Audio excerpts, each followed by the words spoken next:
Salams and welcome to Life Changing Brain, lesson number 67. Genius is hard work. And Thomas Edison famously said, genius is 1% inspiration, that means your brain power, your thoughts, and 99% perspiration, hard work. Please teach this philosophy to your children, your grandchildren. If you are looking for a job or if you want to have a success in your studies or in your academic works, remember, brain power will only take you to a certain extent. Brain power is important, but hard work, nothing can replace hard work. So if you look like people like Thomas Edison and you say, what an amazing, intelligent man. But Thomas Edison said it's got nothing to do with intelligence. It's got to do with hard work. And I would like to add with hard work, I like to refer to the 3 H's. Hard work, honesty, and humility. You've got to have that 3 powerful combination, and then you find that you'll start achieving success in life. So what did Thomas Edison do?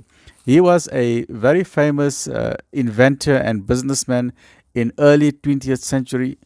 I apologize, my lungs are giving me a bit of difficulty. Astaghfirullah. Alhamdulillah Rabbil Alameen. In the early days, in the early 20th century in the United States of America. And he was an inventor, a very brilliant man. You know, he had homeschooling. His mother taught him from a young age at home. He loved his main passion. Imagine from a young age. You know what his passion? His passion was reading. He was a voracious reader. He used to love to read. And this was his hobby throughout his life. He had 2 hobbies. One hobby was reading. Second hobby was just doing experiments. You know, whatever he could find, he was just doing experiments from a young age. So he had 2 passions. Then he was the very first, one of the earliest inventors to apply the principles of organized science and teamwork. That means he implemented in his famous factories this huge laboratory place of warehouses, and he used to collect all types of material and chemicals. He had thousands upon thousands upon thousands of different types of material, or needles, or nuts and bolts, anything he could get his hands on, because he was an experimenter in innovation. He has got more than 1,000, I think 1,039 or 1,093 patents or patents in his name. That means he's done these inventions. He has just been thinking. He has been using his brain. And you know, he's got a famous quotation on his wall in his factories where he said, the most difficult thing is the ability to think. And he said, if you tell your staff or you tell your manager, solve this problem, he said people will run away. People don't want to solve problems. They like to do things. If you tell them do A, B, C, they will do it. They will do it very well. But if you tell a person, find a solution for this, people will run away. You know why? It's very difficult to find a solution. Very, very difficult. Because our brains are in a cage. Our brain is very powerful. So the question we need to ask is that who has put our brain in a cage? And just to remind yourself and myself, please help me get 1,000, then 10,000 subscribers. Spinal disability, home invasion, gunshots. And I just need your help. Just press, it'll take you 5 seconds at the bottom of this video. There's a subscription button. So the whole point here is Thomas Edison, who is putting your brain in a cage, and he famously said on his factory walls that, and let me just get this here, genius is 1% inspiration and 99% perspiration. Because he was asked, is it something unique about you, that are you so intelligent that you have made so many inventions? And he said no. He said the time that I spent on the thinking of it, you know, the thought processes, the thinking only takes me 1% of my time. I will sit, I will take a pen and paper, and I will start thinking, and I will start making new inventions. But he said that is actually the easy part. So even though thinking is very difficult, but according to Edison, that is actually the easy part. Because after that, the real work begins.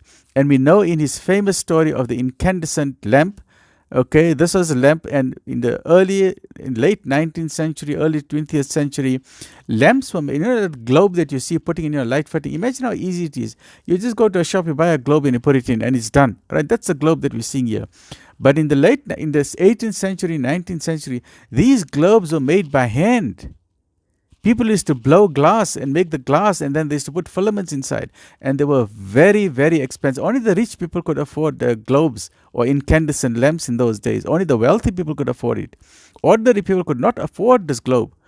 And in that, Thomas Edison said, okay, I want to have mass production of globes. I want the globes to have access to everybody.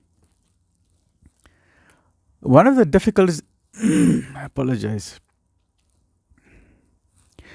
One of the difficulties that the inventors in those days had was with regard to the incandescent lamp was it was in a vacuum, but it was burning out. The filament was the main problem. The filament.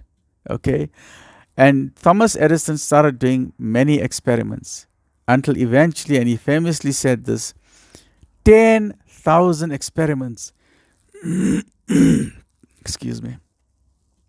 10,000 experiments until he finally managed to get the carbon filament that will be heated so brightly that it will light up the globe.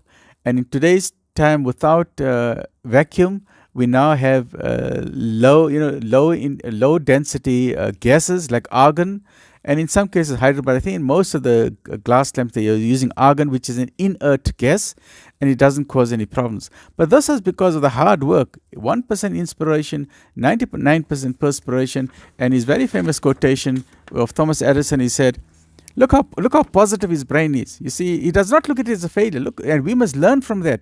Even though he did 10,000 experiments, first thing, he never gave up. He never gave up. He didn't say, how many times we give up? We'll try one time, we'll try two, I can't do it. Let us say you want to try and swim. You will try one swimming lesson, two. By the 10th swimming lesson, you say, this is not for me. If you want to learn how to play the piano, you'll try a little bit and you say, it's not for me. Okay, you want to try a new computer, like myself. I'm new to technology. I don't know social media. I'm struggling, but I keep trying. I keep trying. I don't quit. I've got things behind me to say, don't quit, keep trying. Now, Thomas Edison said, look how beautifully he said this, I have not failed. I have just found 10,000 ways that won't work. Look how beautifully he turns that whole concept around. So it's not regarded as a failure. He just said, I found 10,000 ways that won't work. Let me ask you a question. Have you tried something 10,000 different ways? 10,000 different ways. Okay. So this I'm appealing to all the people who want to start a business. Do you know that 80% of new businesses, and let me know your thoughts in your comments. Have you started your own business? Have you failed in your business? Let me know your comments, subscribe, let me know, share your thoughts.